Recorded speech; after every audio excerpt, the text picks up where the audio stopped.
በመጀመሪያ እንኳን ደስ አላችሁ፣ እንኳን አደረሳችሁ። በመቀጠል ደስታውን ተካፋይ ለመሆን የታደላችሁ የእግዚአብሔር ምሕረት የገነናላችሁ ወዳጆቼና ቤተሰቦቼ በአጠቃላይ እንኳን እግዚአብሔር ረዳችሁ፣ እንኳን ደስ አላችሁ። አምሮባችኋል። እንኳን እግዚአብሔር የዛሬን ቀን አሳያችሁ። አብረን አንድ ዝማሬ ከዘመርን በኋላ ወደ አምልኮ እንገባለን። ሃሌሉያ። ሁላችንም በእግሮቻችን እንቁም።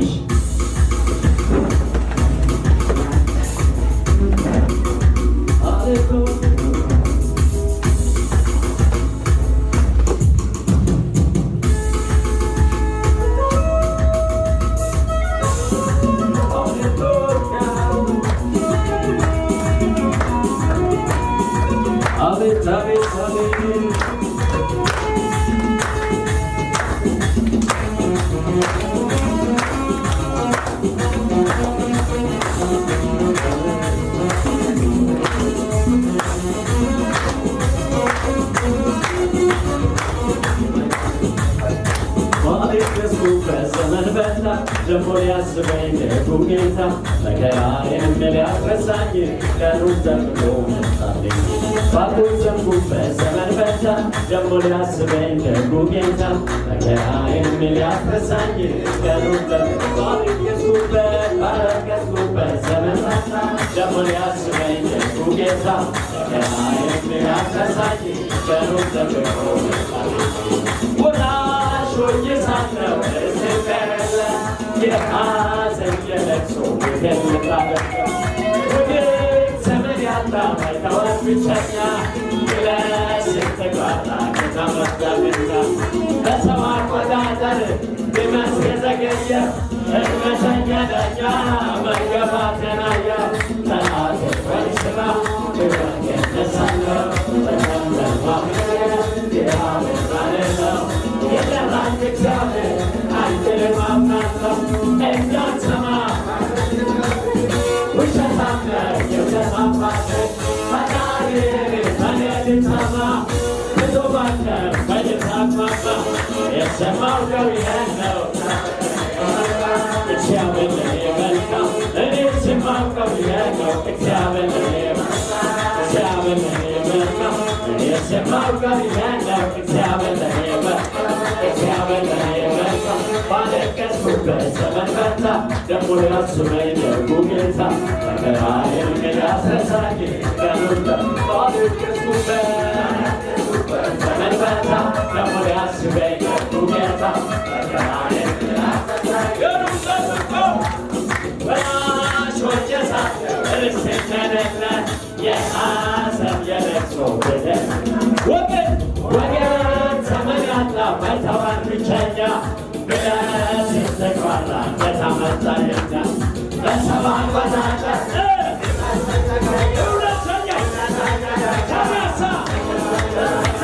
ጠላት ወይስራ ክብረት የነሳለው የጠራኝ እግዚአብሔር አንተን ማምናለሁ እንዳትሰማ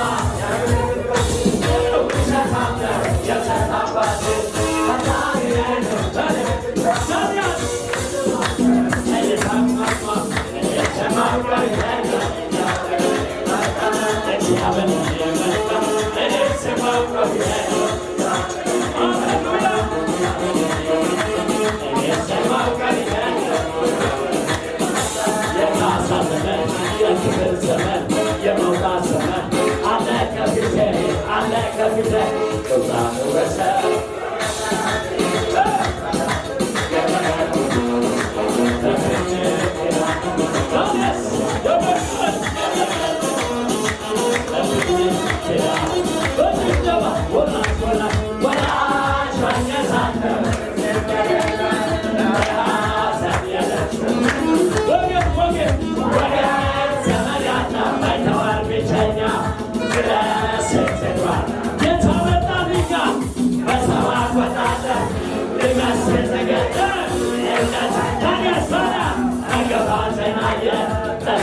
Why,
የፈታኝ ነገር ቀሰቀሰኝ አገሬ በሌ ተነሳና ተፈቷትም ይሰማል ጀሚያ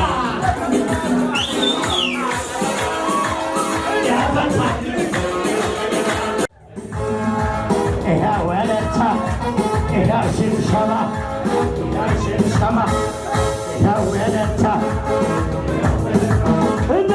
ደሞ ተነሳ ልቤ እንደገና ከየት እንዳነሳች ትዝ አለኝና አልቻልኩበትም ዝም ማለት ምስጋናና ክብር ይሁንለት ምስጋናና ክብር ይሁንለት ደሞ ተነሳ ከየት እንዳነሳች ትዝ አለኝና አልቻልኩበትም ዝም ማለት ምስጋናና ክብር ይሁንለት ነፍሴ ሆይ አምላክሽ ከወደድሽበት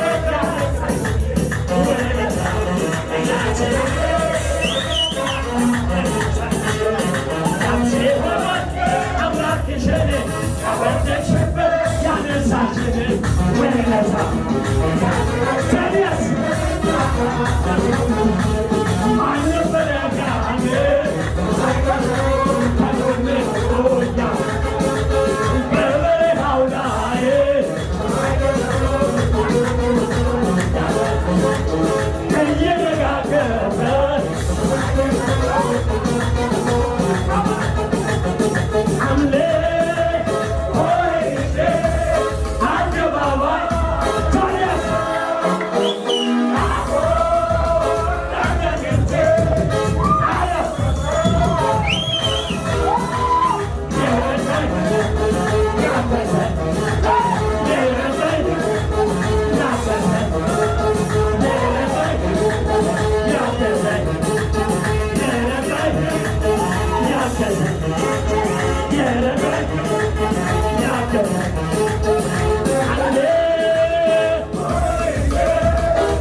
ምስጋናና ክብር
ሃሌሉያ የጌታ ስም የተባረከ ይሁን። እንደዚህ ነው አምልኮን ይዤ አደባባይ ከዛስ ያኮ አላፍርም በጌታ የረዳኝ ያገዘኝ የረዳኝ ሃሌሉያ። እንደዚህ ነው እስራኤላውያን ብታዋቸው ማለት ነው እግዚአብሔር እንደረዳቸው በሚያውቁ ያውቃሉ። ነገር ግን ውስጣቸው ላይ የእግዚአብሔር እርዳታ ትዝ ስላቸው የረዳኝ እግዚአብሔር ነው ብለው ይመረካሉ። እግዚአብሔር ንጉሥ ነው ይላሉ። ለእግዚአብሔር እልልታና ጭብጨባ ይሁን። እንኳን እግዚአብሔር ረዳ። ሁላችሁንም እንኳን ደስ አላችሁ። ተባረኩልኝ። በጭብጨባ አስቀምጣችሁ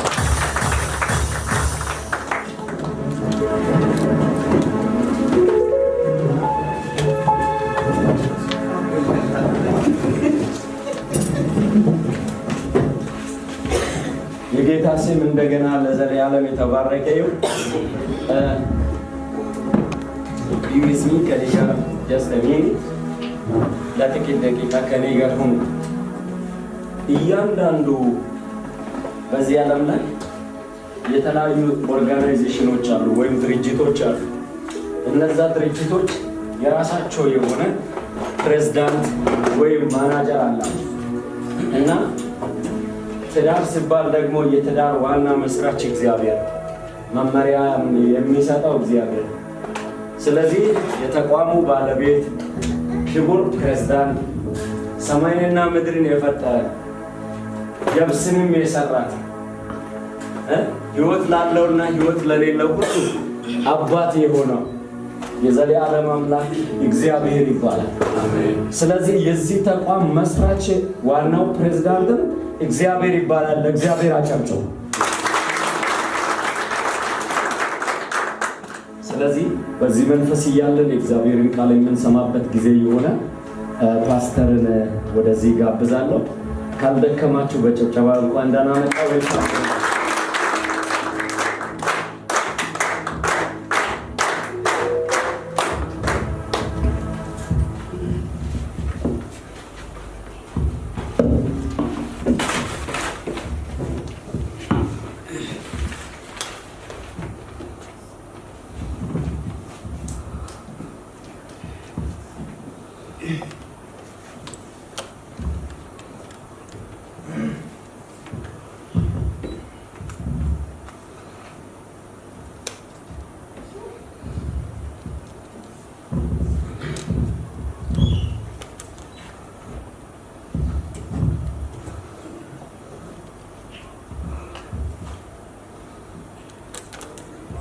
ሁላችሁንም በጌታችንና በመድኃኒታችን በኢየሱስ ክርስቶስም ሰላም እላችኋለሁ። እንደምን ቆያችሁ? እግዚአብሔር የተመሰገነ ይሁን። እንግዲህ እግዚአብሔር አምላክ በዘመናት መካከል ለልጆቹ መልካም አምላክ ስለሆነ በመልካምነቱ እየባረከን እዚህ አድርሶናልና በድጋሚ ለአምላካችን ክብር ይሁንለት። መቼስ ያው ይሄ በእኛ እውቀት፣ በእኛ ሀሳብ፣ በእኛ ችሎታ አይደለም። እግዚአብሔር ካበዛልን ምሕረትና ካበዛልን ቸርነት የተነሳ ስለሆነ ጌታን ልንባርከው ዘንድ ልናመሰግነው ዘንድ ይገባናል ማለት ነው። የጌታ ስም ብሩክ ይሁን። እንደገና በድጋሚ ወንድሜን ታሜንና ኢቴል ለፋሜን እግዚአብሔር አምላክ እንኳን ለዚህ ክብር አበቃችሁ።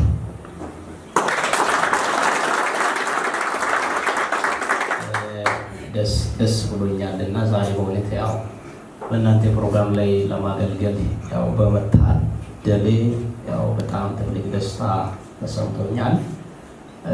ጌተኛ ነኝ በወንድማችን በናበርይና ቤቲ የትኛዋ እንደሆነች ያው ነው የተሸወድኩ ምክንያቱም አድጋለች እና ወንድማችን ያው ተረኛ ነኝ ብሎ ቆሞ ነበር። ከዛ የቀደመ ሰው አለ እንዴ? የቀደመ ሰው የለም አይደል? እግዚአብሔር ይመስገን። አልተቀደምልና በድጋሚ በጭብጨባ ጌታን ባረክ። እግዚአብሔር እንግዲህ መልካም አድርጎላችኋልና ስለእናንተ ጌታን ከልብ አመሰግናለሁ። ቤተክርስቲያንም እንኳን ደስ አላችሁ። ተባረኩ። አጭር ጸሎት እንጸልይና የእግዚአብሔርን ቃል በጥቂት ደቂቃዎች ውስጥ ተካፍለን ገና ወደ ቃል ኪዳን ፕሮግራም እናመራለን። ሃሌሉያ። እግዚአብሔር ድንቅ አምላክ ነህ፣ እናከብርሃለን። ሃሌሉያ።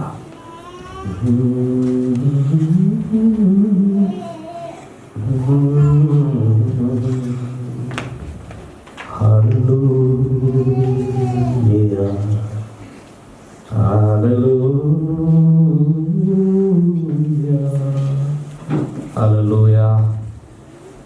እስኪ ጌታን ባርኩት፣ ለእግዚአብሔር ክብር ስጡት፣ ምስጋናን፣ አምልኮን፣ ስግደትን ለእግዚአብሔር አቅርቡለት። ጌታ ቸር ነውና ምሕረቱ ለዘላለም ነውና ይህንን ልዑሉን እግዚአብሔርን ሁላችንም ከፍ እናደርጋለን። በምንም ነገር ሳንገደል እግዚአብሔር ፈጣሪ ስለሆነ፣ እግዚአብሔር ሉዓላዊ አምላክ ስለሆነ፣ እግዚአብሔር ረጂና አጋዥ አምላክ ስለሆነ እግዚአብሔርን ከፍ እናደርገዋለን። ሃሌሉያ። እግዚአብሔር አምላካችንና አባታችን ሆይ እኔና ሕዝቤ በጋራ በአንድ ላይ ሆነን ተሰብስበን በፊት እንገኛለን። የተሰበሰብነው ለምስጋና እግዚአብሔርን አንተን ለማክበር ነውና ክብርና ምስጋና አምልኮና ስግደት ለዘላለም ላንተ ይሁን። በዚህ ቤት ላይ ጌታ ሆይ ምስጋና ላንተ አለና አቤቱ አሁንም ምስጋና ይብዛልህ። እግዚአብሔር ሆይ በዚህ በተሰበሰብንበት ደግሞ በአንድም በሌላ በግልም በህብረትም የበደልነውን በደል መተላለፍ ኃጢአታችንን አቤቱ አንተ ይቅር በለን። የምትናገረንን ጌታ ሆይ ያንተን ቃል ለመስማት እንደገና በፊት እንገኛለንና አቤቱ የቃል ፍቺ በመካከላችን ይብራልን። እኔም ባሪያዬ ጌታው በፍጹም ድፍረትና ግልጥነት የቃሌን እውነት መናገር ይችል ዘንድ ጸጋ ይደግፈኝ። ሁሉም ነገር እንዳንተ ፈቃድ ይሁን።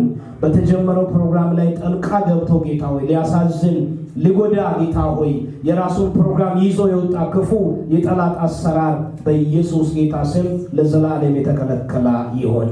ሁሉም ነገር እንዳንተ ፈቃድ ይሁን። እናከብርሃለን በኢየሱስ ክርስቶስ ያው ስም አሜን። እግዚአብሔር ይመስገን። በድጋሚ ሰላም እላችኋለሁ። እንደምን ቆያችሁ? እግዚአብሔር አምላክ የተመሰገነ ይሁን። ያው እግዚአብሔር ይመስገን ስንል ደጋግመን ጌታን ብናመሰግን አይበቃውምና ጌታ ይባረክ። በተለይም እኛን በተመለከተ በተለይም የስደተኛውን ማህበረሰብ በተመለከተ አይደለም እንደዚህ መጋባት ይቅርና አይደለም ሌሎች መጥተው በእኛ ላይ መጨመር ይቅርና ያለን እንኳን ጠቦን ነበር ጠቦን ነበር።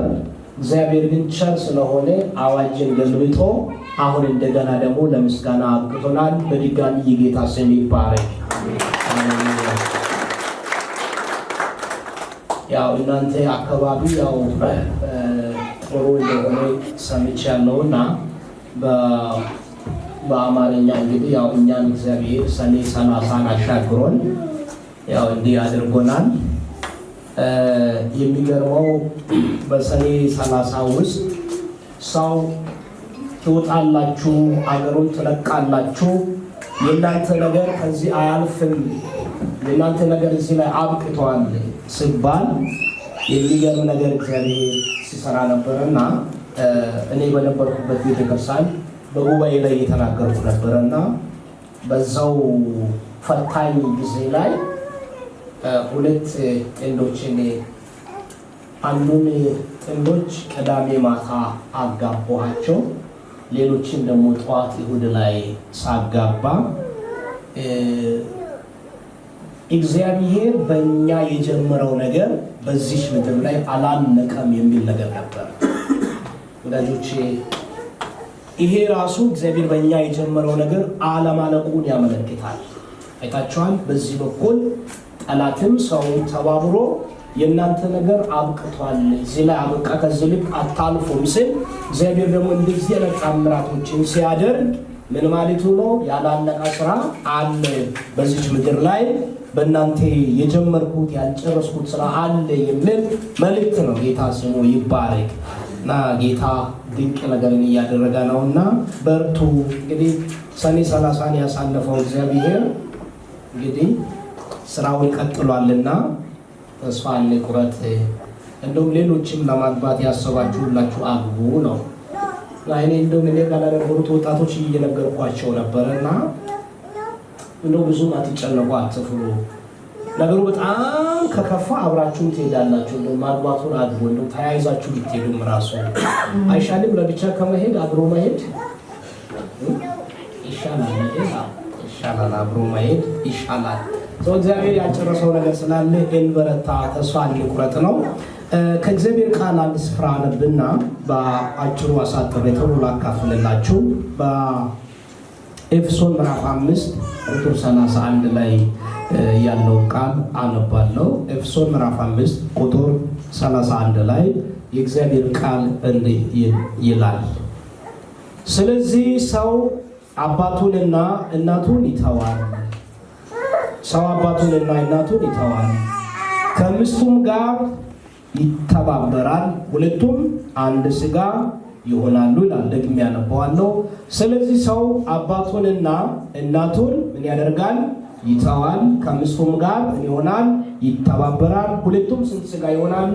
አንድ ሥጋ ይሆናሉ ይላል የእግዚአብሔር ቃል ማለት ነው። ዘፍጥረት ላይ ገና ለገና ጋብቻን በተመለከተ እግዚአብሔር አምላክ የደነገገው ድንጋጌ አለ።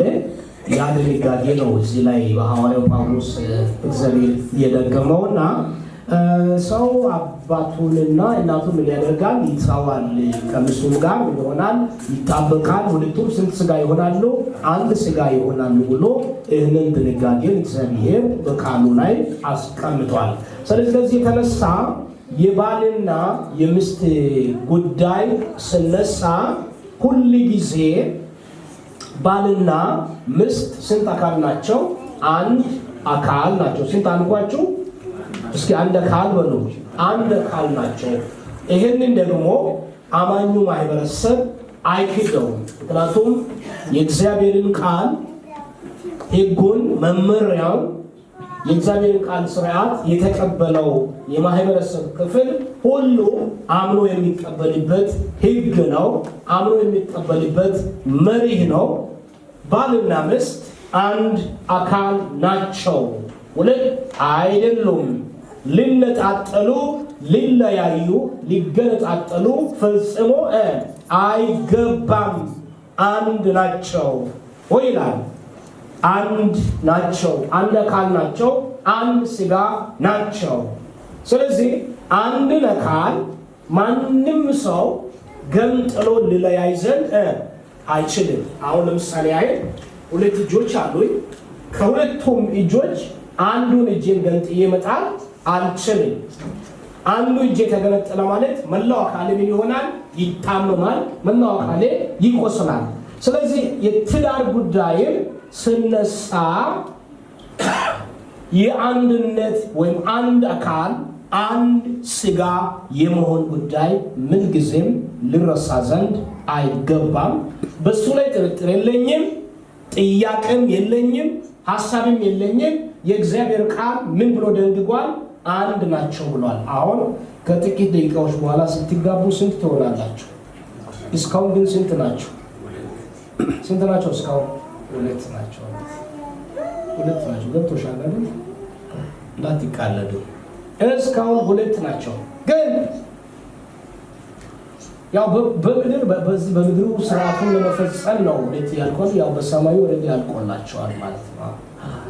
እንግዲህ ሀገር አቋርጠሽ ስትመጪ ወደ ሁሉን ነገር ጨርሰሽ ነው የመጣሽው ማለት ነው። ሰውየው ደግሞ ልቡን ጥሎ ሲጠብቅ ጨርሷል። ያው ጨዋታው እዛው ነው ያለቀው። እኛ ግን ስርዓቱን ነው ፈጽሞና ያው ደስ የሚለው ነገር ባለቀው ነገር ላይ ስርዓቱን ሲፈጽም ያው ጥሩ ይሆናል። አንድ በመሆኑ ላይ ምንም ጥያቄ የለም። ማንም ሐሳብ ቢሰነዝር እግዚአብሔራዊ ሐሳብ አይደለም፣ መጽሐፍ ቅዱሳዊ አይደለም። ግን እኔ ላውራ የፈለኩት ትልቅ ምስጢር ከዚህ ከአንድነት ጋር ተያይዞ ላነሳ የሚፈልገው ሐሳብ የባልና የሚስት የአንድ አካል የመሆን ፍሬ በምን ይገለጣል? አንድነት ለጥያቄ የለኝም፣ ሐሳብ የለኝም። ግን እሱ የተደነገጋ ነው። ሉዓላዊ እግዚአብሔር የጨረሰው በአራት ነጥብ የተዘጋ ነው። ስለዚህ ነው የእግዚአብሔር ቃል ስናገር ፍችን እግዚአብሔር ምን ያደርጋል ይላል። ምን ያደርጋል? ይጠላል። እንግዲህ እግዚአብሔር ይጠላል። ምንን ይጠላል? ፍችን ይጠላል። ለምንድን ነው እግዚአብሔር ፍችን የሚጠላው? በእግዚአብሔር ቋንቋ ስለ ትዳር ሲነሳ ወይም በትዳር ውስጥ ስለ ፍቺ ሲነሳ በእግዚአብሔር ቋንቋ የአካል መገንጠል ማለት ነው። የአካል መለያየት ነው።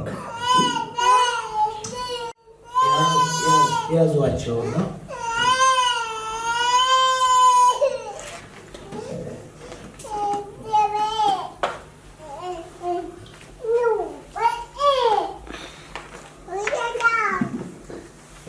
አሁን ምንድን ነው የሚያጣላቸው?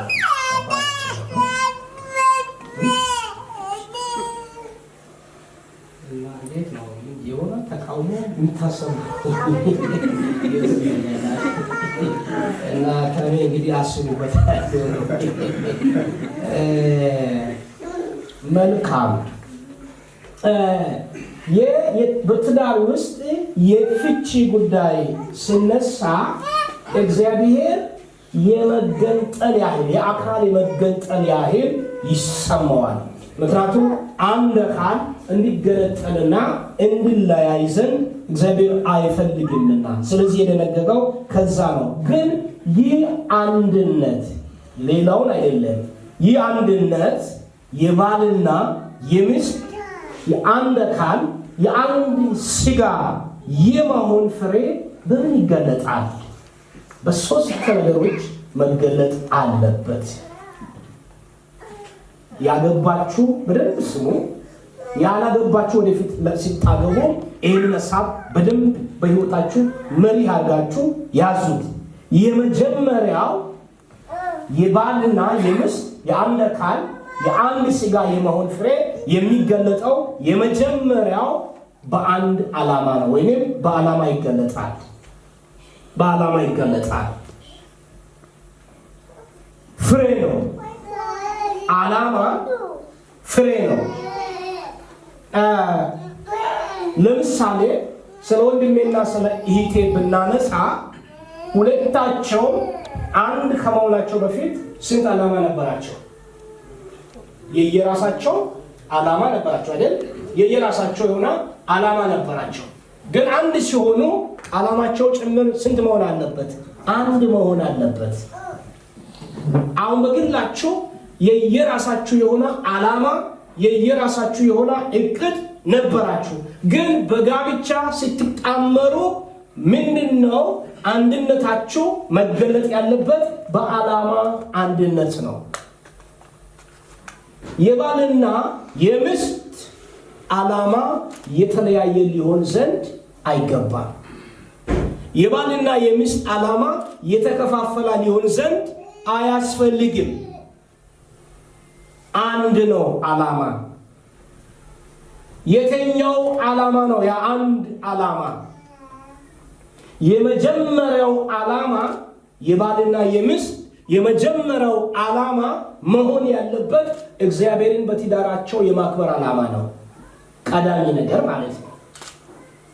አሁን አንድ ስትሆኑ የመጀመሪያ ዓላማ ማድረግ ያለባችሁ ምድራዊ ነገርን አይደለም፣ ቁሳዊ ነገርን አይደለም፣ ውጫዊ ውበት ጉዳይ አይደለም። በቤታችሁ በትዳራችሁ የመጀመሪያ ዓላማ መሆን ያለበት እግዚአብሔርን የማክበር ጉዳይ። ወዳጆቼ እግዚአብሔር በከበረበት ትዳር ውስጥ እረፍት አለ። ከኔ ጋር ናችሁ? እግዚአብሔር በከበረበት፣ እግዚአብሔር በነገሰበት፣ እግዚአብሔር ከፍ ብሎ በሚታይበት ባልንና ሚስትን እግዚአብሔርን የማክበር ጉዳይ የሚያስጨንቃቸው ከሆነ ትዳራቸው በክብደት ይቀጥላል፣ ጸንቶ ይቆማል፣ አይናወጥም። አይታችኋል አይደለም? አንዱ ቤት በአሸዋ ላይ ተሰራ፣ ሌላኛውስ በአለት ላይ ተሰራ። ሁለቱንም የሚገፋ ምን መጣ? ጎርፍ መጣ። ሁለቱንም ምን አደረገው? ገፋው። አንደኛው በተገፋ ጊዜ ወዲያው ምን ሆነ? ወደቀ። ወደቀ ብቻ ብሎ አያበቃም፣ አወዳደቁም ታላቅ ሆነ ይላል። በአለት ላይ የተመሰረተው ቤትንስ ገፋው፣ ምን አልሆነም? አልወደቀም። እንዳይወድቅ ምንድነው መሰረቱ? አለት ነውና። ትዳራችሁ በደንብ አስባችሁበትና አቅዳችሁበት የትዳራችሁ የመጀመሪያ የሁለታችሁም የጋራ ዓላማ መሆን ያለበት እግዚአብሔርን የማክበር ጉዳይ ነው። ለምንድን ነው ብዙ ትዳር ሊጸና ያልቻለው? ለምንድን ነው ብዙ ትዳር የሚናወጠው? ዓላማቸው እግዚአብሔርን የማክበር ጉዳይ ካለመሆኑ የተነሳ ነው። የመጀመሪያ ዓላማ እግዚአብሔርን የማክበር ጉዳይ ነው፣ የባልና የሚስት ማለት ነው። ሁለተኛው ዓላማ የባልና የሚስት መሆን ያለበት እግዚአብሔር የሰጠውን ነገር የማስተዳደር ዓላማ ነው። በአንድ ላይ እግዚአብሔር የሰጠውን ነገር የሰጣችሁ ነገር አለ፣ አስቀድሞ ሊሰጣችሁ ያለ ነገር አለ። ከዚህ በኋላ ያንን ደግሞ በጋራ ለአንድ ዓላማ የምታስተዳድሩበት ሂደት ነው። ዓላማ እግዚአብሔርን የማክበር ዓላማ፣ እግዚአብሔር የሰጠውንና ሊሰጥ ያለውን በአንድ ዓላማ በአንድነት የማስተዳደር የመምራት ዓላማ ነው። ሌላኛው የባልና የሚስት አንድ ሥጋ አንድ አካል የመሆን ፍሬ ሌላው የሚገለጠው በሐሳብ አንድነት ነው። አንደኛው በዓላማ አንድነት ይገለጣል። ሁለተኛው በምን አንድነት አልኳችሁ? በሐሳብ አንድነት ይገለጣል። መጽሐፍ ምን ይላል? በስንት ሐሳብ ተስማሙ ይላል። ከኔ ጋር ናችሁ? በስንት ሐሳብ? እስኪ በአንድ ሐሳብ በሉ። በአንድ ሐሳብ ምን ሆኑ? ተስማሙ። የባልና የሚስት አንድነት፣ የሥጋ የአካል አንድነት በሐሳብ አንድነትም ይገለጣል። የሐሳብ አንድነት ትክክለኛ ፍሬ ነው። ሐሳቤ ከሐሳባችሁ ጋር ምን ይላል መጽሐፍ? የእግዚአብሔር ሐሳብና የሰው ሐሳብ ስንት አልሆነም? አንድ አልሆነም። የእግዚአብሔርና የሰው ሐሳብ አንድ አለመሆን ምድር ላይ ምን ይነሳል? የምድርን ሰላሟን ነሳ። በትዳር ውስጥም የባልና የሚስት ሐሳብ አንድ ካልሆነ የትዳር ሰላም ምን ይሆናል? ይናጋል፣ ይደፈርሳል። ያ ማለት ከሚስት በኩል የሚመነጨው ሐሳብ ሁሉም ልክ ነው ማለት ይቻላል? አይደለም። ከባል በኩል የሚመጣው ሐሳብ ሁሉ ልክ ነው ማለት አይደለም። ግን በትዕግስት የሚጠቅመውን ሐሳብ ለይቶ በዛ ሐሳብ ላይ ስንት መሆን? አንድ መሆን፣ በአንድ ሐሳብ መስማማት። በአንድ አልጋ ላይ አብሮ ተቃቅፎ መተኛት የሐሳብ አንድነትን ይገልጻል።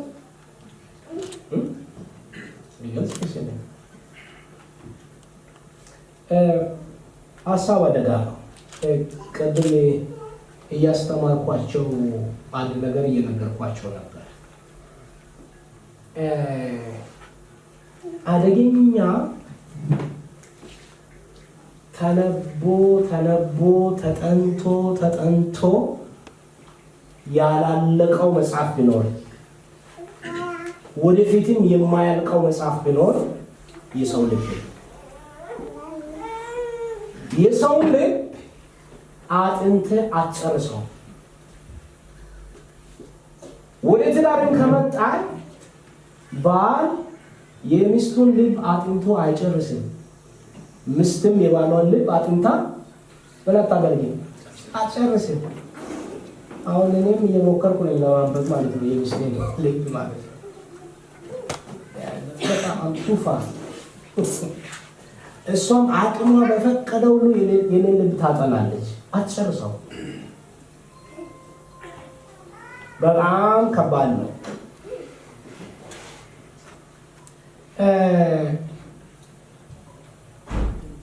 በእኔ ልብ ውስጥ ያለውን ሐሳብ አጥንቶ የሚጨርስ ወይም አጥንቶ የጨረሰው እግዚአብሔር ብቻ ነው። በእሷም ልብ ውስጥ ያለው የሚገርምህ አሁን ቆንጆ ናት፣ ሰው ታምራለች። አሁን ማንም ስለሷ ክፉ እንዲያወራ አትፈልግም። መቼ እስኪ አሁን በሉ ጥለኛ ነው ማለት ነው። ስለለፋሜ ክፉ ያወራ ሰው ተበኛ ነው ማለት ነው። ነገ ይሆናል ቀጥሎ አሁን ማለት ነው። ግን በሂደት ያ አሁን የተጀመረው የሐሳብ አንድነት አሁን የተጀመረው ያ መፈላለግ በቋሚነት ምን መሆን አለበት? መቀጠል አለበት። እና ታነባታለህ መቼም ትጨርሳት። እግዚአብሔር ግን ምን አድርጓል? ጨርሷል። በደንብ ታነበዋለሽ፣ አትጨርሽም። ለምንድን ነው ማለት ነው? ሰዎች ስለሆነ ደግሞ ሲባልም ያው የኛ የኢትዮጵያውያን ልብ ብዙም ለሪሰርች እና ለጥናት ብዙም ቀኝ የሚሰጥ አይመስለኝም። እና ትንሽ ጠጠር ነው፣ ከበድ ይላል። አንዳንዱ ኮምፕሊትሊ ለሚስቱ ድብቅ፣ አንዳንዷ ኮምፕሊትሊ ለባሏ ምንድን ናት? ድብቅ ናት። ያ ማለት አያወሩም፣ በደንብ ያወራሉ፣ በደንብ ይነጋገራሉ። ግን ምን አያወራም? ልብ አያወራም። በነገራችን ላይ ልብ ካላወራ አፍ ቢያወራ ምን ትርጉም ይኖራል? እግዚአብሔር ሲሰጣችሁ ልቧ የሚያወራውን ሚስት ይስጣችሁ። አሜን በሉ። ያላገባችሁ ያገባችሁ ደግሞ የሚስታችሁ ልብ እንዲያወራ እግዚአብሔር ይክፈት። የባላችሁም ልብ እንዲያወራ እግዚአብሔር ይክፈት። በልብ ውስጥ አንድ የተደበቀ ሐሳብ አለ፣ የማይደረስ የባልና የሚስት ሐሳብ ልሪቅ አይገባም፣ መራቅ የለበትም። አንድ መሆን አለበት። አብሮ መተኛት የሐሳብ አንድነትን አይገልጽም። አብሮ መብላት፣ አብሮ መጠጣት፣ መሳቅ፣ መጫወት፣ አብሮ ፎቶ መነሳት፣ እነዚህ ነገሮች የሐሳብ አንድነትን ሊገልጹ ዘንድ አይችሉም። ስለዚህ ምንድነው እያልኩ ያለሁት? በአጭር ቃል በሐሳብ አንድነት ፍሬያችሁን ግለጡ፣ አሳዩ። ሌላኛው ሶስተኛውና የመጨረሻው የባልና የሚስት አንድ አካል ወይም አንድ ስጋ የመሆን ፍሬ የሚገለጠው በራእይ ይገለጣል። በራእይ ይገለጣል። አንድ ራእይ ይኖራቸዋል። አንድ ራእይ ይኖራቸዋል። ከዚች ምሽት ጀምሮ የሚታስቡት የሚታልሙት ራእይ ሁሉ አንድ ነው። ለጋራ ዓላማ ነው። ለጋራ እቅድ ነው። ለጋራ እቅድ ነው። ራእያችሁ ለአንድ ዓላማ፣ ለአንድ እቅድ፣ ለአንድ ቤት ነው። ራእያችሁ የተከፋፈለ ራእይ በመካከላችን መኖር የለበትም። የምናቅደው እቅድ፣ የምናስበው ሐሳብ፣ የምናስቀምጣቸው ግቦች በሙሉ አንድ መሆን አለባቸው። አንድ እንሆን። ባልና ሚስት አንድ እንሆን። እግዚአብሔር እነዚህ ሐሳቦች እነዚህ ፍሬዎች ባሉበት ትዳር ላይ ይከብራል፣ ከፍ ይላል። እግዚአብሔር ከከበረ ደግሞ ቅድም እንዳነሳሁላችሁ የሚያናውጣችሁና የሚያስጨንቃችሁ ነገር አይኖርም። ስንት ነገር አልኳችሁ? የምን አንድነት? የዓላማ አንድነት። ሰው ለዓላማ ብሎ ምን ይሆናል? ይሞታል አይደል? ለዓላማ ብሎ ይከሳል። ለዓላማ ብሎ ይሞታል። ለዓላማ ብሎ ዋጋ ይከፍላል። ወደ ትዳር ውስጥ ሲገባ ለአንድ ዓላማ ዋጋ ይከፍላል። ዋጋ የማይከፈል ትዳር የለም። ባል ለአንድ ዓላማ በህይወቱ ዋጋ ማይከፍል ከሆነ ሚስት በዓላማ በህይወቷ ዋጋ ማትከፍል ከሆነ የዛ ትዳር ቫልዩ እምብዛም ነው። ስለዚህ ወዳጆቼ ያ አንድ የመሆናችን ነገር መገለጥ ያለበት በፍሬ ነው። በንግግር አይደለም፣ በሾው አይደለም፣ በፎቶ አይደለም፣ በቪዲዮ አይደለም። በፍሬ ነው፣ በተግባር ነው መገለጥ ያለበት። እግዚአብሔር ከኔና ከናንተ ዛሬም ከምትጋቡት ይህንን ሶስቱን ነገር ይፈልጋል። ካገባን ይፈልጋል። ወደፊት ከምናገባ ሚስት ይፈልጋል። ከምታገቡ ሚስት ይፈልጋል። ወደፊት ከምታገቡ ባል አይደለም ያላገባች ይህች ነገር ያለ ቢትኖር ማን ያስቀምጣት ነበር? አለመኖሩ ደግሞ ወደ እኛ እንትን ካላችሁ አሉ። አሁን ብዙም ከኢትዮጵያ ብቻ ለማምጣት አትንጠራሩ። አሁን ወደ እኛ አካባቢ እግዚአብሔር ይመስገን በወንድሞች የመጡ በስራ ምክንያት በተለያየ ምክንያት የመጡ ቆንጆ ቤቶች አሉ፣ ለትዳር የሚሆኑ ማለት ነው። ያው የደላላ እንግላችሁ ወደ እኔ ታጥበጡ ማለት ነው። ላይ ስትሬቱን ነግራችኋለሁ። እዛው ሄዳችሁ ትነጋገራላችሁ ማለት ነው። እርግጠኛ ነኝ ያው ከዚህ ምሽት ጀምሮ ብዙ ሰው ስልኬን ራንተ እንደሚቀበል ያው ከአንዳንዶች ባስተቀር አንዳንዶቻችሁ እንደሚደውሉልኝ ተስፋ አደርጋለሁ እና አሉ ሰው ምንድነው እያልኩ ያለሁት በዓላማ ዋጋ ክፈሉ። ይህንን ነገር ትዳር የሚያስከፍለውን ዋጋ የዓላማ አንድነት፣ የሐሳብ አንድነት፣ የራእይ አንድነት የሚያስከፍለውን ዋጋ በደንብ በማወቅ ዋጋ ክፈሉበት ነው። እንኳን ጌታ ረዳችሁ። በድጋሚ ሌላኛው ሳጠቃልል እነዚህን ነገሮችን ፍሬው ይሄ የዓላማ አንድነት፣ የሐሳብ አንድነት፣ የራእይ አንድነት ጸንቶ እንዲቆም እንደ ምሰሶ ተሸክሞ የሚያቆመው ነገር መገዛት የሚባል ነገር በሱ ላይ ላጠቃል። ምን አልኳችሁ? እስኪ መገዛት በሉ። መገዛት ለሁለት ነገር ነው የሚገዛው። አንደኛና የመጀመሪያው ለማን? ለእግዚአብሔር መገዛት።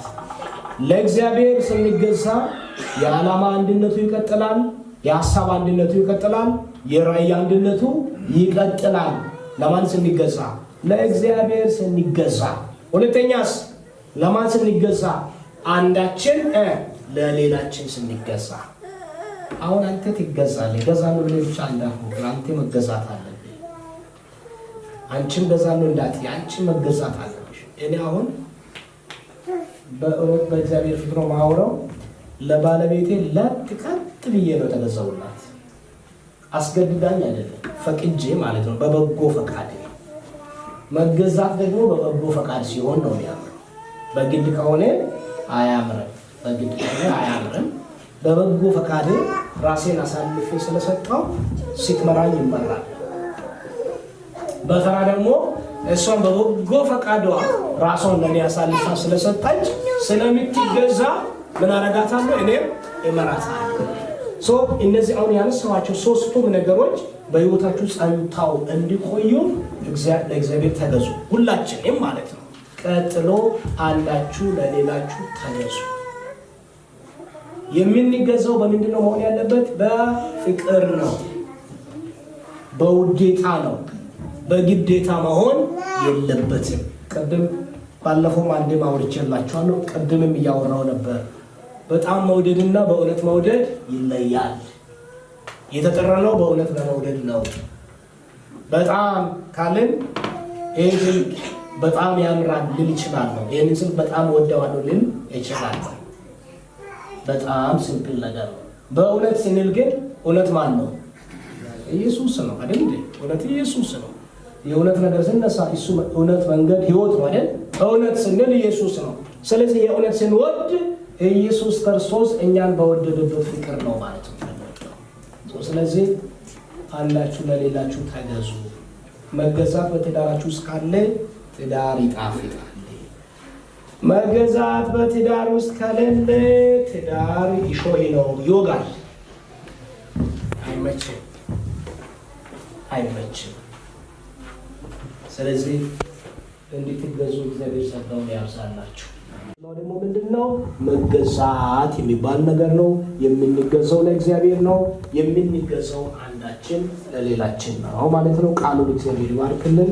አጭር ጸሎት እንጸልይ። ስለ ቃሉ እግዚአብሔር ስለተናገረን ቃል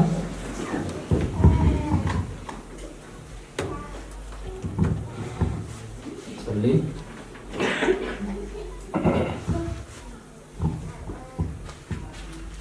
እግዚአብሔር አምላክ ሆይ ስለተናገርከን ቃል እናመሰግናለን። በነገርከን ቃል መሰረት ጸንተን መቆም፣ ጸንተን መቀጠል እንድንችል ዘንድ በጸጋህ ደግፈን። ዛሬ ለሚጋቡ ተጋቢዎችም ጌታ ሆይ አሁን ካንተ ዘንድ የመጣው ቃል አቤቱ በሕይወታቸው ላይ በፍሬ ይገለጥ። ለዚህ ደግሞ ጌታው እንዲተጉ ዘንድ በጸጋህ እንደገና ደግፋቸው። ቀሪ ፕሮግራሞችን ባርክልን። እናመሰግናለን። በጌታችን በኢየሱስ ስም አሜን። እግዚአብሔር ይባርካችሁ።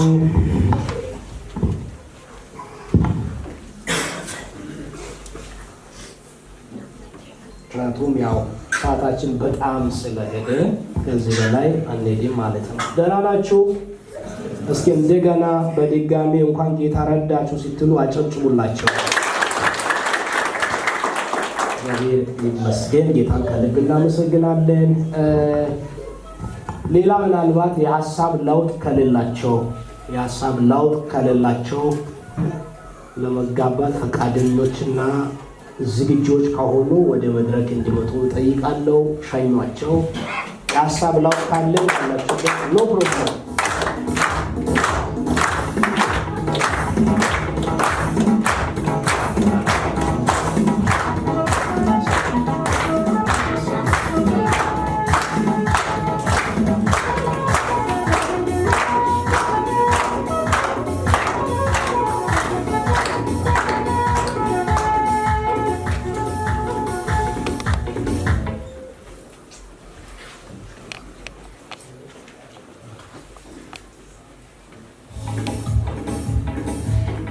በድጋሚ ታምራላችሁ ስትሉ አጨብጭቡላችሁ። ራይት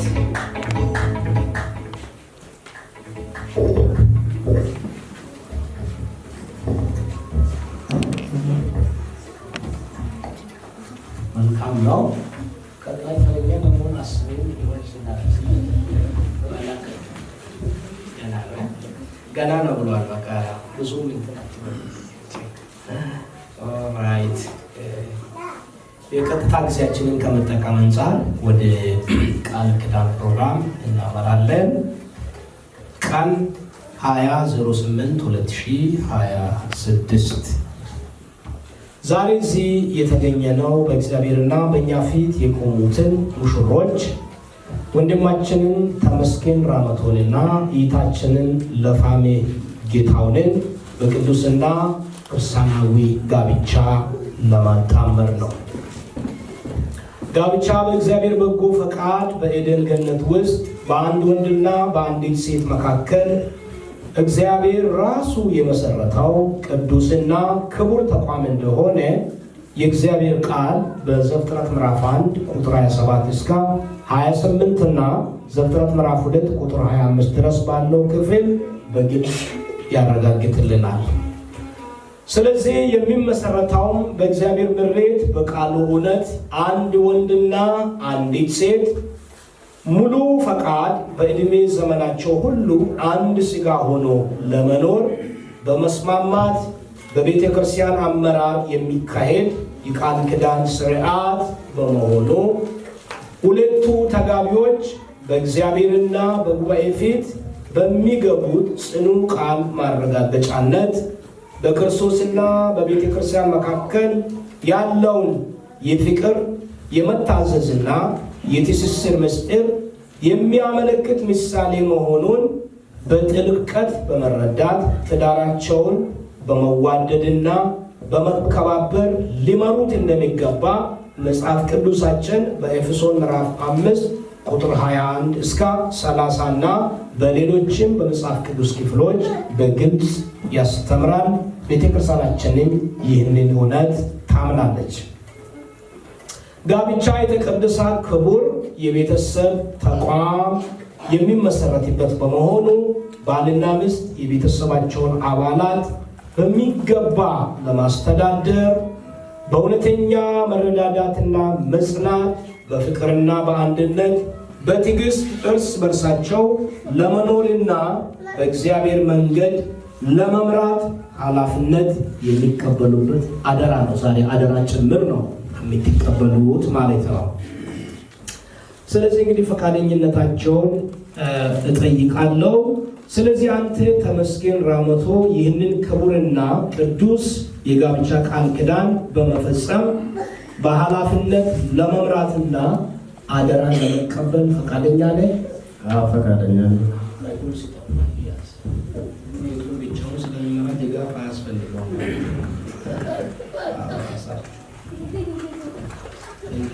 ፈቃደኛ ስለሆነ እንኳን ደስ አለሽ። ለፋሜ ሲጣት እንደዚህ መከፋፈሉ ከወዲሁ ተማሩ ማለት ነው። መልካም። አንቺስ ለፋሜ ጌታውን ይህንን ክቡርና ቅዱስ የጋብቻ ቃል ኪዳን በመፈጸም በኃላፊነት ለመምራትና አደራን ለመቀበል ፈቃደኛ ነሽ? አጨብጭቡላት። እንኳን ደስ አልክ፣ እንኳን ደስ አላችሁ። በድጋሚ ፈቃደኞች ስለሆናችሁ ማለት ነው።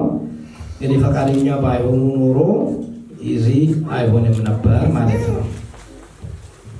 ስለዚህ ሁለቱም ጋብቻን ለመፈጸም ፈቃደኞች ስለሆኑ ከዚህ በመቀጠል ተራ በተራ ቃል ኪዳን የሚገቡበት ጊዜ ይሆናል። በመቀጠል ቃል ትገባለህ። እኔ ተመስገን ራመቶ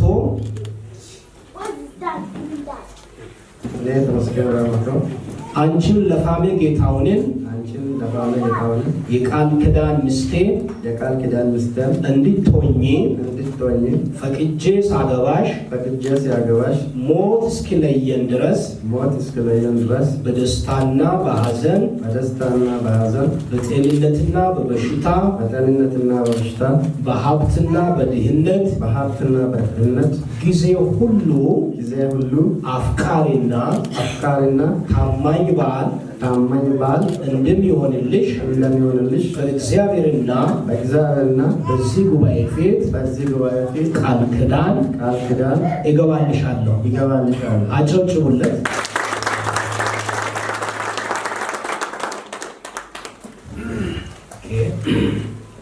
እንደራሴ አድርጌ ሞት እስኪለየን ድረስ ለመውደዴ ምልክት ይሆንልሽ ዘንድ ይህንን የቃል ኪዳን ቀለበት አደርግልሻለሁ።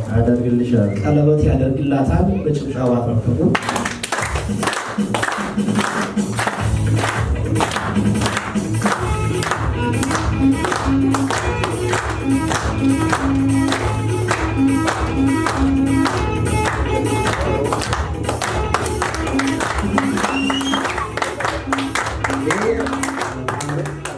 እናመሰግናለን። ማይኩን ለፋሜ ትሰጣለህ።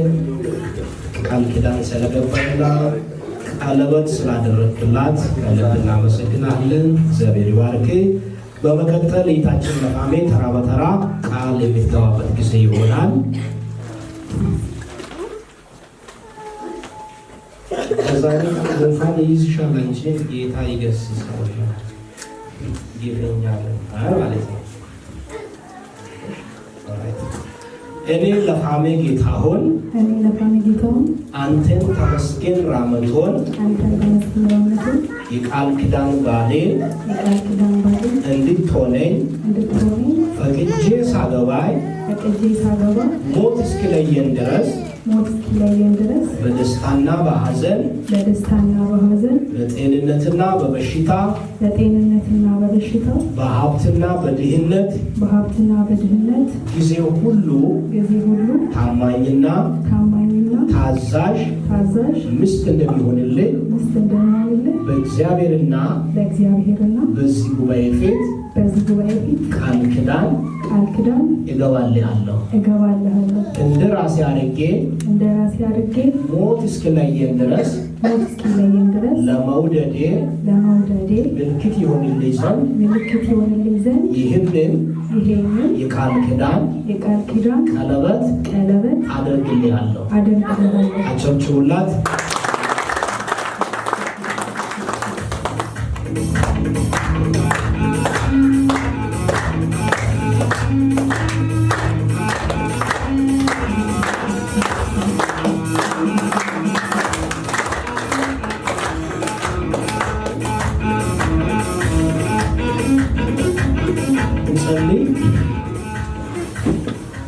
አምላካችንና አባታችን እግዚአብሔር ሆይ በአንተና በከበረው በአንተ ሕዝብ ፊት ቆመው የገቡትን ቃል አቤቱ አጽናላቸው። በኢየሱስ ክርስቶስም ይህ የገቡት ቃል እስከ ፍጻሜ ጌታ ሆይ አንዳቸው ከአንዳቸው ሊለዩ የሚችሉት በአንተ ፈቃድ በሞት ካልሆነ በስተቀር በምንም ሊሆን እንደማይችል በቃሊ አረጋግጠሃልና አቤቱ እስከ ፍጻሜው ምራቸው። ከፍ በል በኢየሱስ አሜን።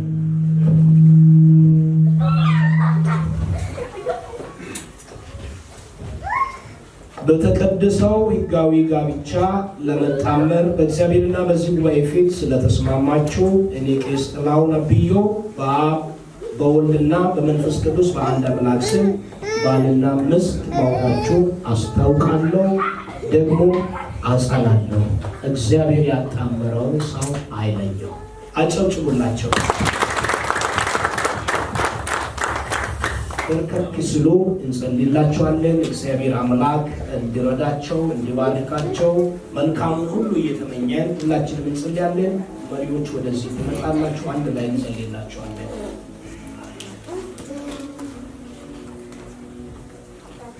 መሪዎች ወደ ተመጣጣላችሁ እንጸልይላችኋለን አንድ ላይ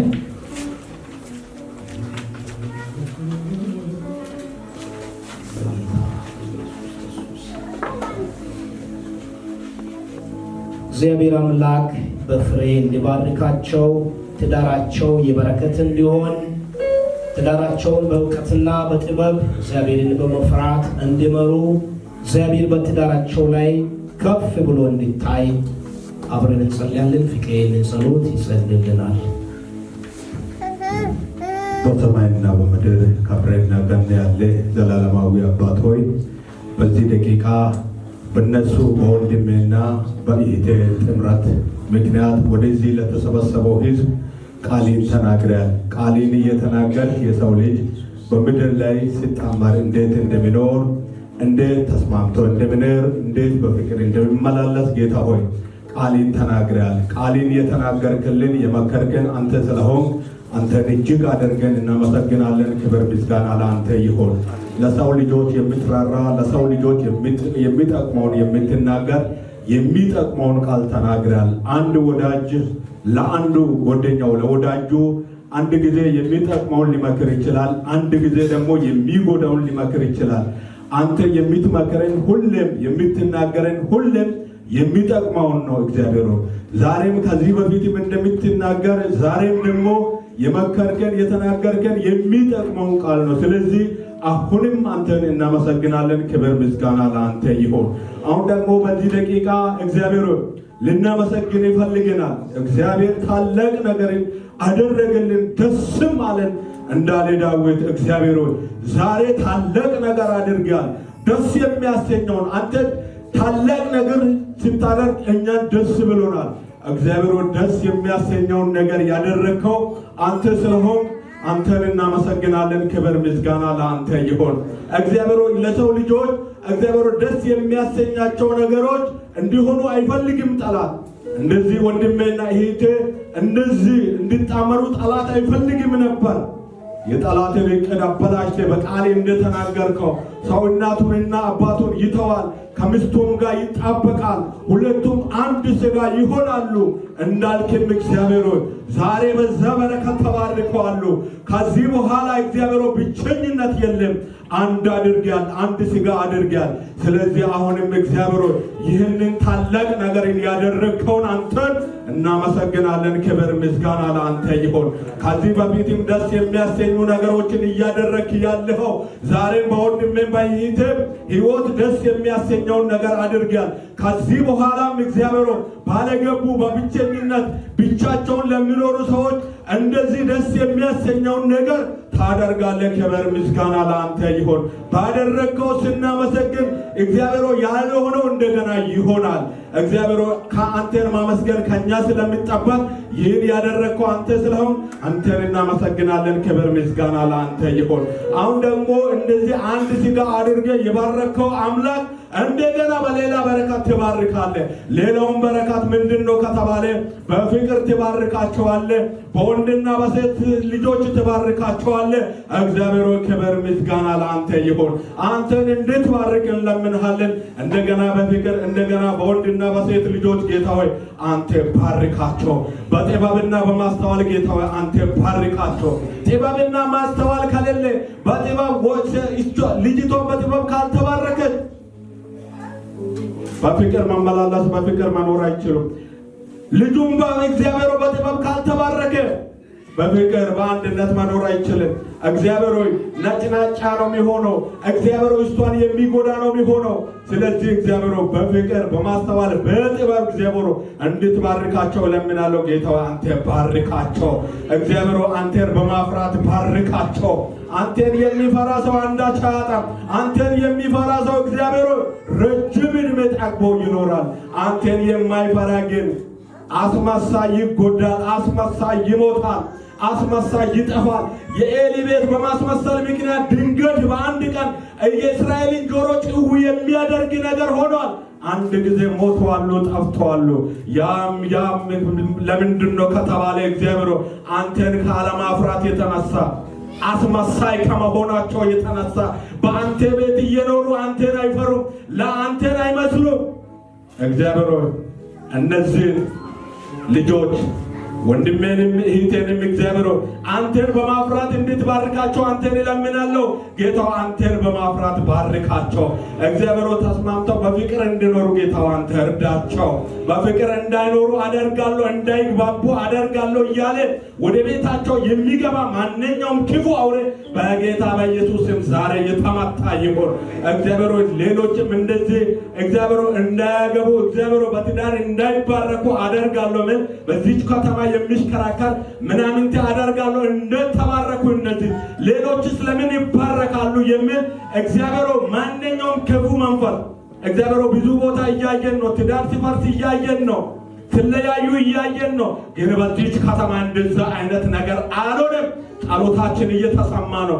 ዛሬም እግዚአብሔር እንደዛ ከዚህ በኋላ ይሞክራሉ። ከዚህ በፊት እንደተባረኩ እለያለሁ። ከዚህ በኋላ ሌሎችም እንዳያገቡ አደርጋለሁ፣ እንዳይባረኩ አደርጋለሁ የሚል ማንኛውም ክፉ መንፈስ ዛሬ የተመታ ይሁን። ዛሬ ካሰረን ነገ በነፃነት እግዚአብሔር በትዳር ተባርከን እንኖራለን። ያንን ክፉ ስለመታ ያንን ክፉ ስላሰርክ ጌታው ክብር ምስጋና ለአንተ ይሁን። እግዚአብሔር በዚህ ፕሮግራም ቃልን ሊያሰማ እግዚአብሔር ይህንን ስርዓት ሊፈጽም ከሩቅ ቦታ የመጣውን ቄስ ጥላሁንን የአንተን ቃል አሰምቷል። እግዚአብሔር ሌላ ፖለቲካ ይዞ አይደለም ወደዚህ ከተማ የገባው። ለዚህ ህዝብ ይህችን ቃል አሰማለሁ ብሎ ያንተን ቃል ይዞ ነው የመጣው። እግዚአብሔር እሱንም እግዚአብሔር በሰማያዊ በረከት በምድራዊ በረከት እንድትባርከው አንተን እለምናለሁ። ጌታው አንተ ባርከው። እየባረክም ስላለ ክብር ምስጋና ለአንተ ይሁን። እንደገና በብዙ በረከት ስለምትባርከው ክብር ለአንተ ይሁን። ከክፉ ሁሉ ጠብቀን በሰላም ያሳድረን በምትወደው በልጅ በኢየሱስ ክርስቶስ ስም አሜን።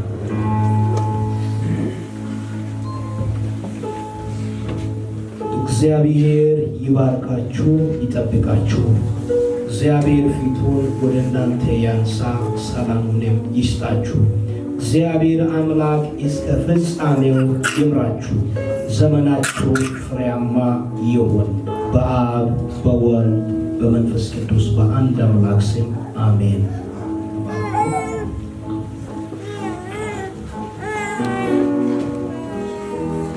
መሪዎችን ጌታ እግዚአብሔር ይባርካችሁ። በጣም እናመሰግናለን።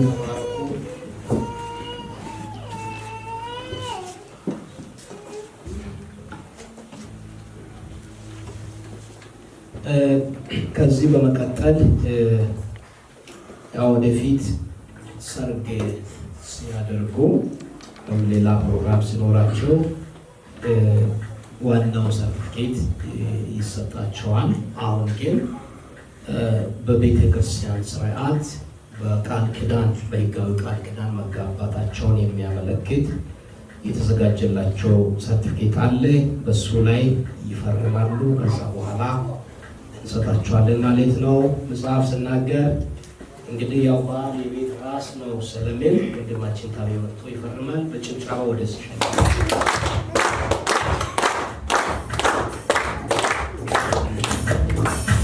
እናመሰግናለን።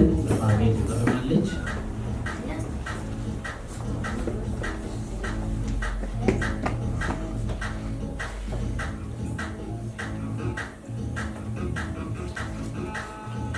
ወንድማችን ፍቄ ራም አሜን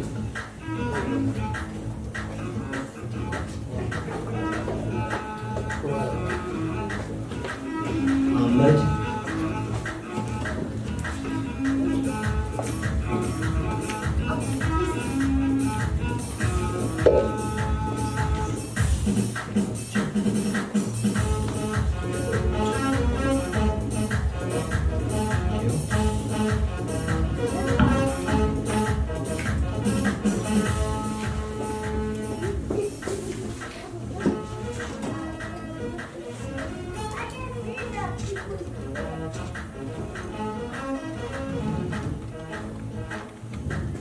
በጣም እናመሰግናለን። ይህንን ሰርቲፊኬት የቤተክርስቲያኑ ሰብሳቢ ወደዚህ መጥቶ እንዲሰጥ እጠይቃለሁ። በጭብጨባ ወደዚህ ሻኙት።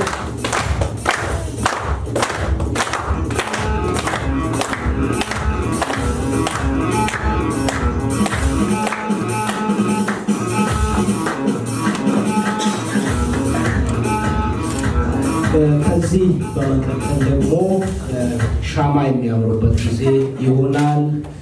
ወደዚህ መጣው በየግል ሻማቸው ይፈርማሉ፣ ሚዜዎቻቸው እየረዱ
አድርገው ለጉባኤ ያሳያሉ።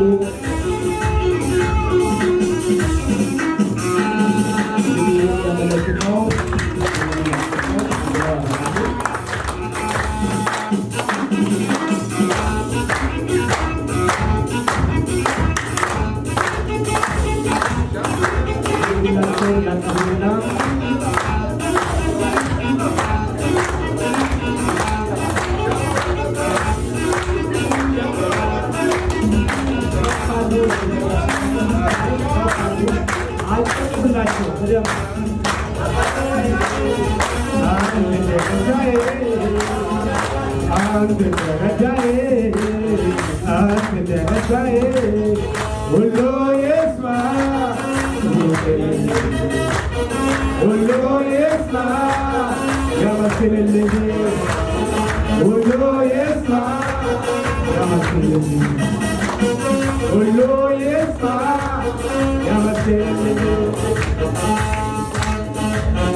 እግዚአብሔር ይባርካችሁ። ተባረኩ። በድጋሚ እንኳን ደስ አላችሁ። ደስ ብሎኛል። ምናልባት አንዳንዱ ድንገት ተጣርፈው የሆነ ነገር ተፈጥሮ ሞክራለሁ ብሎ ያሰባም ሰው ካለ ያልተሳካለትም እንግዲህ አልቋል ማለት ነው።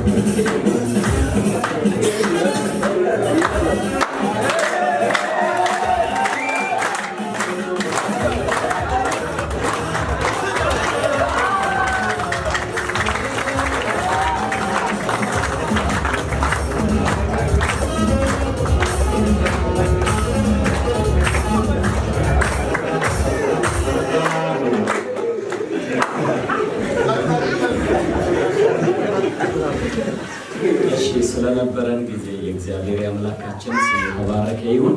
የእግዚአብሔር ቃል በማስተማር ቄሱ ምስጢራችንን በአንድ ላይ እግዚአብሔር ይባርክ እንበልስቲ እግዚአብሔር ጸጋውን ያብዛልን በል። እግዚአብሔር ከእናንተ ጋር ይሁን። እጅግ ደስ ይላል። እግዚአብሔር ባያመራና የእግዚአብሔር እጅ ከእናንተ ጋር ባትሆን ለዚህ ቀንም ለዚህ ስብሰባ ባልተሰባሰብን ነበር። እግዚአብሔር ከእናንተ ጋር አለ። ለዘላለም ከእናንተ ጋር ይሁን፣ ከሁላችንም ጋር ይሁን። መጽሐፍ ቅዱስ ቅድም መግቢያ ላይ አንድ ቃል አብልቤያለሁ። ቀጥታ ያንን ተናግሬ ወደ እራት ነው የምንሄደው።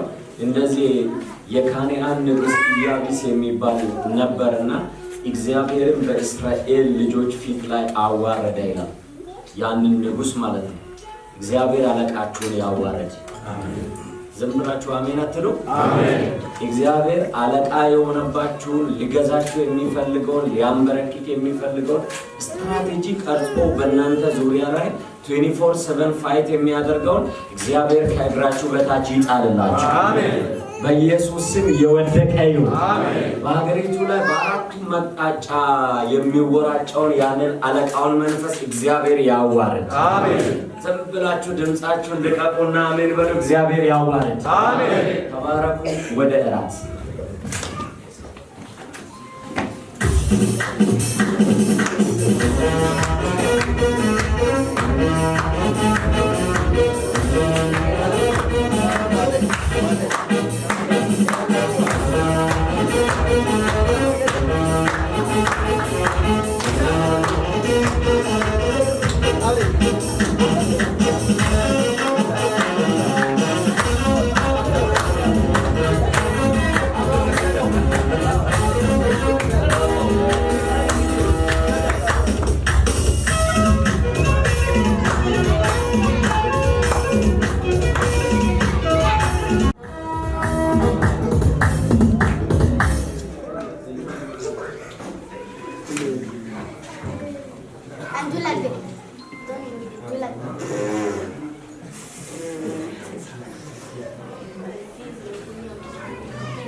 ይገባል ለካ ገብቷል ቤቴ ወጥቼ ወርጄ ሲጠፋብኝ መላ በድንገት ኢየሱስ ማደጋዬ ሞላ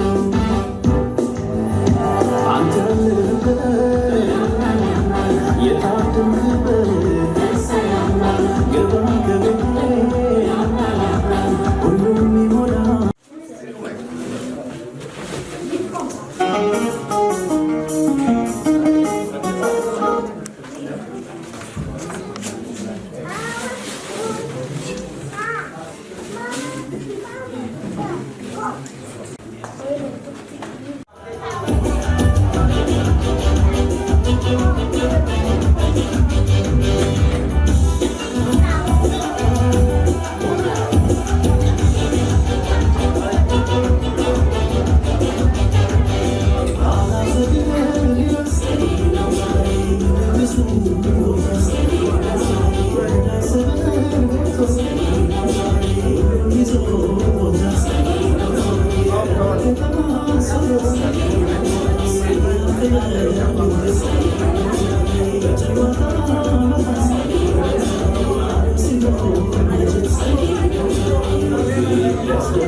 I'm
አትደግ ብሎ ትናንት የረገመኝ ጉንሴ ሆናል ለቤት አያለቆ ያለኝ የእርግማንትን ቤቱ የፍረስ በጌታ ስም ውስጤን ማደንገጡ ለሱ ይታሰብም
Yeah.